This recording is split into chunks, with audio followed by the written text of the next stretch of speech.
Bonsoir, nous vous souhaitons encore la bienvenue dans notre temps de solution. Nous sommes heureux encore de vous accueillir ce soir pour rentrer dans les portions de l'écriture, de la parole de Dieu, pour trouver des solutions aux différents problèmes par lesquels vous passez. Alors ce soir, nous allons vous entretenir sur un thème que nous intitulons « Délivre-moi de l'aveuglement ».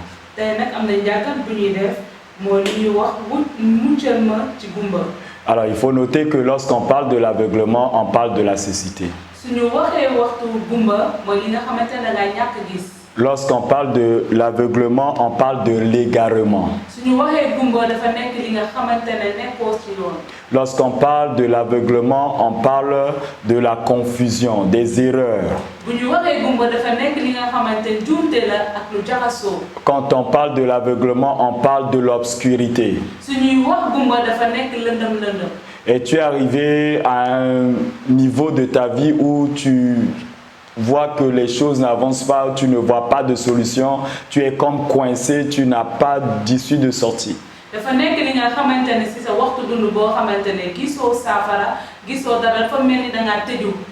Et tu es arrivé dans une position où tout semble être obscur autour de toi. Sur le plan financier, les choses sont bloquées. Sur le plan matériel, les choses sont bloquées. Sur le plan intellectuel, tu réfléchis mais tu n'arrives pas à trouver de solution. Sur le plan entrepreneurial, tu inities des projets mais tu ne vois pas des résultats. Alors tu es dans ce que nous appelons dans une situation d'aveuglement total. L'aveuglement peut être partiel, mais l'aveuglement peut également être total. Et c'est là où nous parlons de l'obscurité. C'est là où nous parlons qu'il n'y a pas d'issue de sortie. Mais la Bible nous parle d'un homme. Dans l'évangile de Marc au chapitre 10,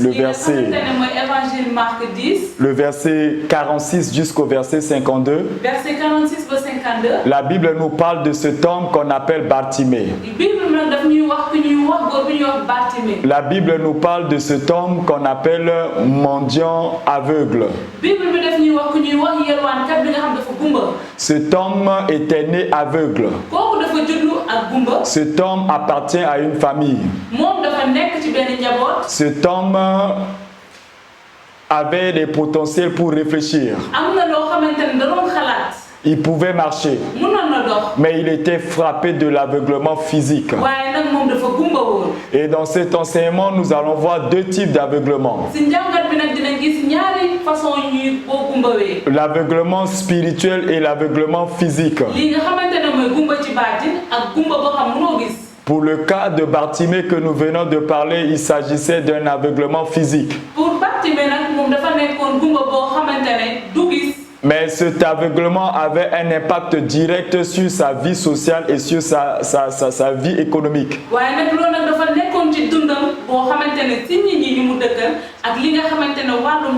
Cet aveuglement l'a conduit à dépendre des autres et pourtant physiquement il était fort.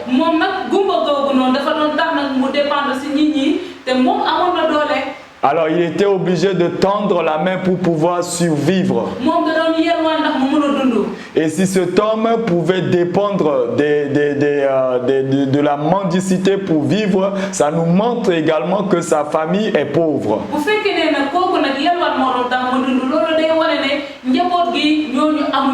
Parce qu'aucune famille riche ne permettra qu'un de ses fils puisse se tenir sur la route pour vivre de la mendicité.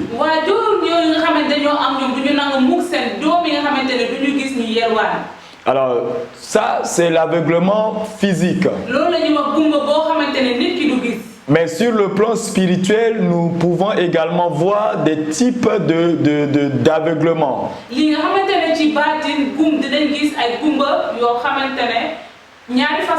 Et c'est le cas que nous voyons dans la vie de Saul de Tarse qui plus tard est devenu Paul. Dans le livre de Actes des Apôtres au chapitre 9, à partir du verset 1, la Bible nous montre le comportement, l'attitude, la réaction de cet homme.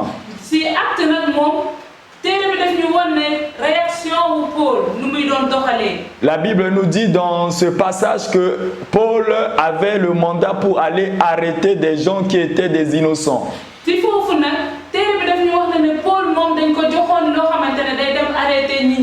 Des gens qui étaient occupés à parler de l'évangile. Des gens qui prêchaient l'évangile de Christ. Mais cela n'était pas de la vie de Saul. Alors il s'est levé, il avait le mandat d'aller les arrêter afin qu'on puisse les juger et peut-être les tuer. Mais c'est dans cette attitude, dans ce comportement d'aveuglement spirituel qu'il a rencontré Jésus-Christ. De la même manière que Jésus-Christ s'est déplacé sur le chemin là où se trouvait Bartimée pour délivrer Bartimée de son aveuglement. Jésus-Christ a encore pris l'initiative de venir devant Saul de Tarse pour l'arrêter dans sa folie.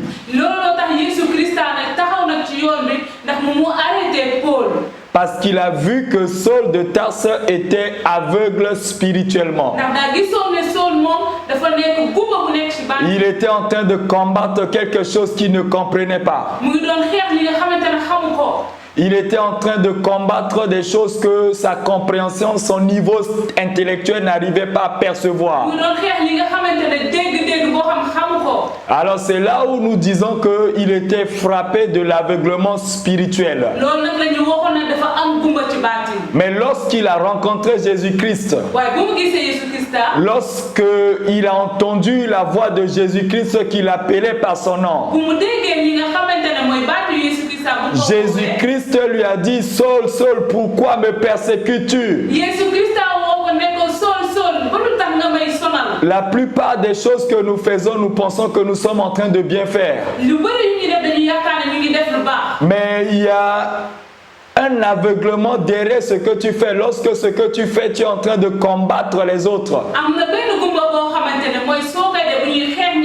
Tu es dans l'aveuglement spirituel.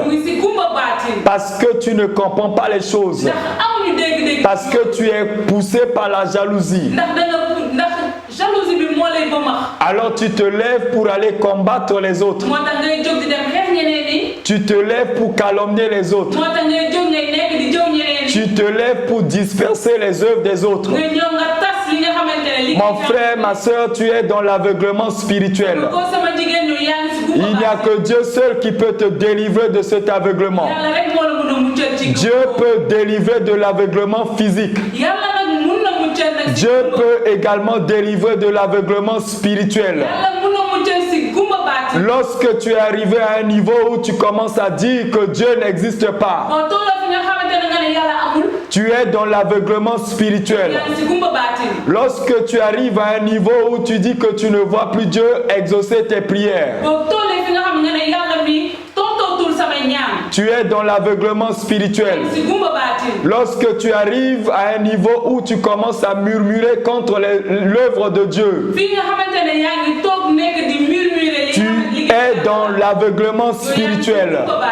Il n'y a que Dieu seul qui peut te délivrer. Lorsque tu traverses une situation de maladie où la médecine ne voit plus rien, tu es dans ce qu'on appelle une attaque spirituelle.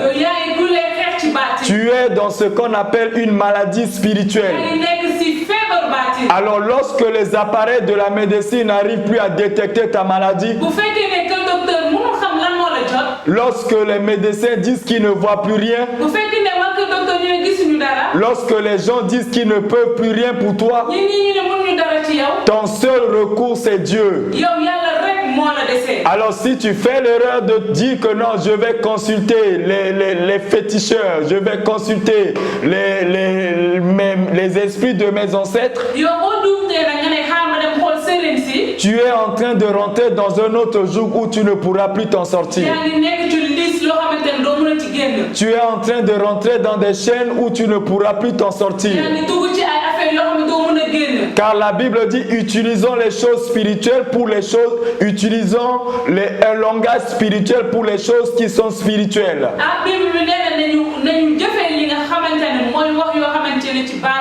Tu as besoin de passer dans un temps de combat spirituel pour sortir de ces situations. Alors Jésus-Christ s'est tenu devant Bartimée. Parce que Bartimée a entendu parler de Jésus-Christ. Parce que Bartimée a entendu qu'il y avait un bruit, il y avait un mouvement qui se passait autour de sa vie. Alors, il s'est informé, on lui a dit que c'est Jésus-Christ de Nazareth qui passait. Et c'est là où il a commencé à crier de toute sa force. Jésus-Christ de Nazareth, fils de David, aie pitié de moi. Ta situation pouvait donner l'impression que tout le monde a pitié de toi. Mais Dieu, quand il entend tes cris, il voit tes larmes, quand tu cries vers lui, il est capable de te délivrer. Et c'est ce que Bartimée a compris.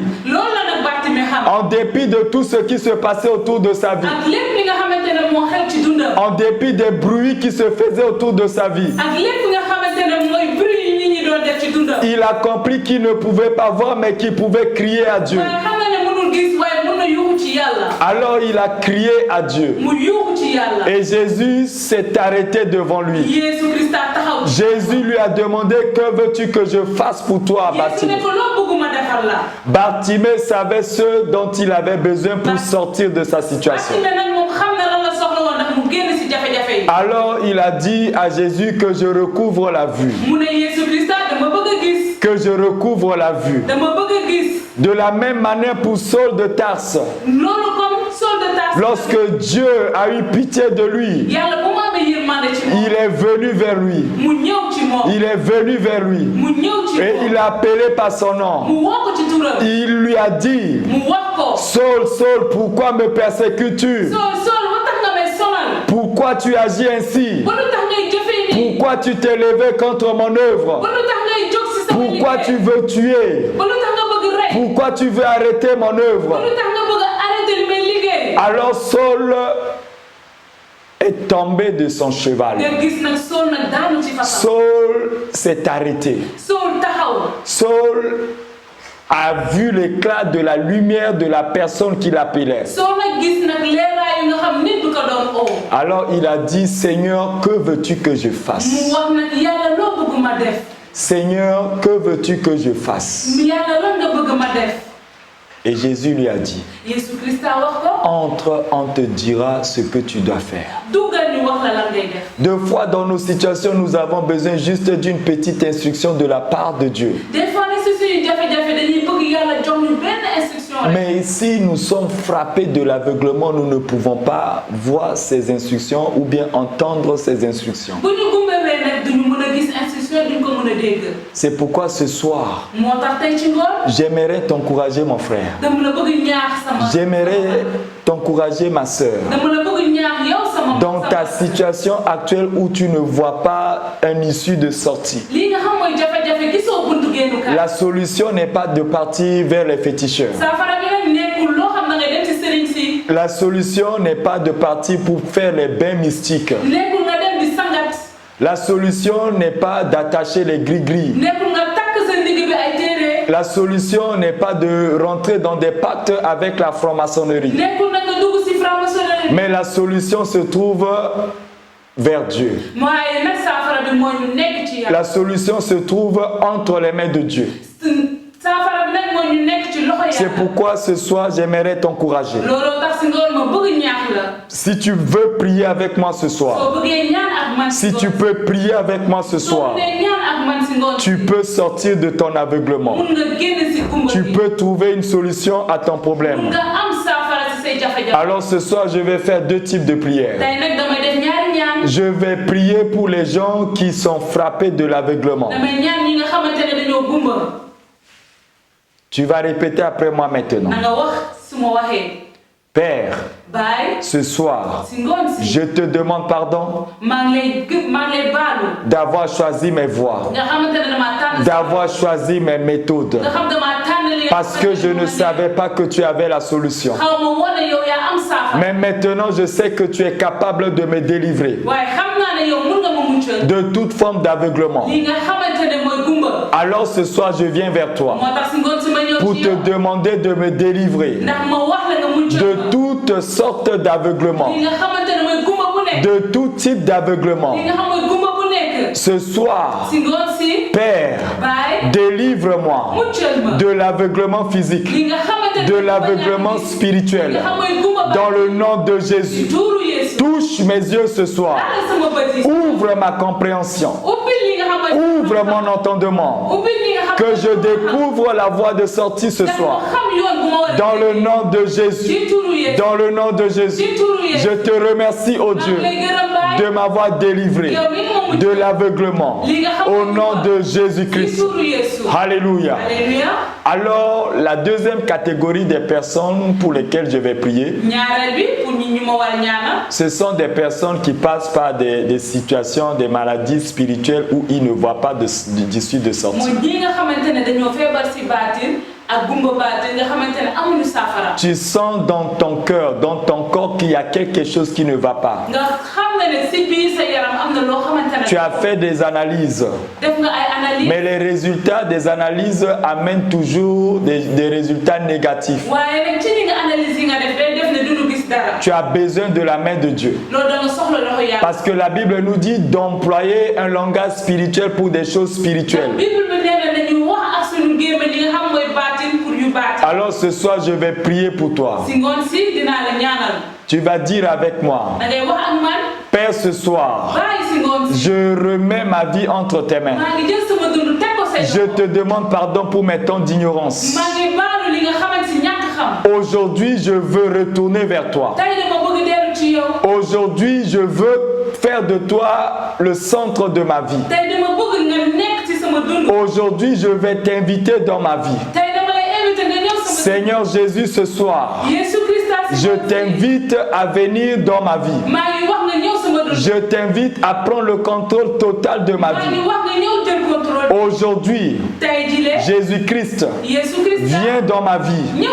Établis ta paix dans ma vie. Établis ton règne de guérison dans ma vie. Guéris-moi ce soir de toute maladie spirituelle. Guéris-moi ce soir de toute situation spirituelle. Au nom de Jésus. Au nom de Jésus. Au nom de Jésus.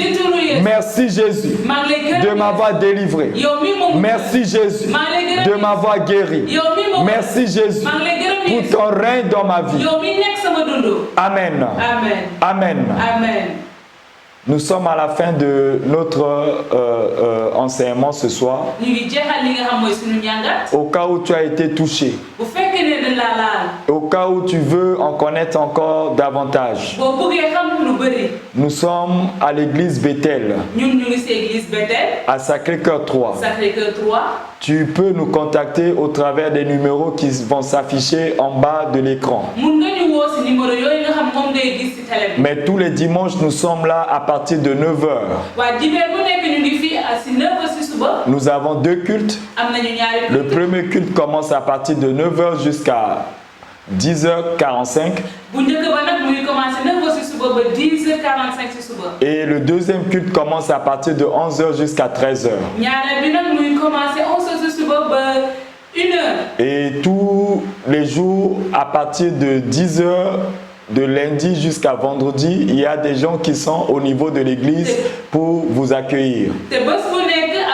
si 10 heures si suba am na ay nit yoo xamante ne mun nañu wax ak yow. Donc venez nous rencontrer ensemble, nous allons bâtir le royaume de Dieu. ñëw leen ngeen gis ñu ndax ñu mun a tabaxu nguuru yàlla. Que Dieu vous bénisse. yàlla na leen barkeel. Et merci pour nous avoir donné votre attention. te ñu ngi leen di gërëm yéen ñi jël seen temps du ñu seetaan. À très bientôt. ba beneen.